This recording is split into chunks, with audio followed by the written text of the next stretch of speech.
Yellowstone volcano, USGS records 111 earthquakes across park, is the volcano awakening. Yellowstone National Park was rocked by 111 earthquakes in March, including 2 cluster earthquakes. Could the seismicity be a sign of Yellowstone volcano waking up?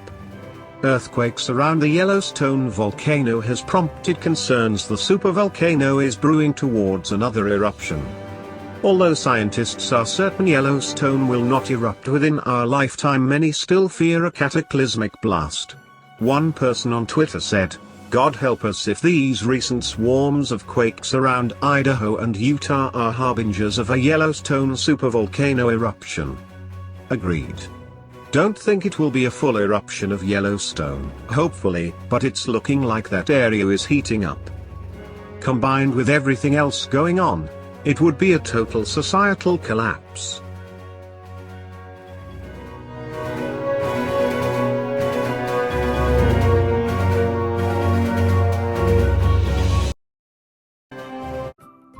Thank you for watching. Please subscribe to us on YouTube. If you like, donate to us, visit home on the page PayPal.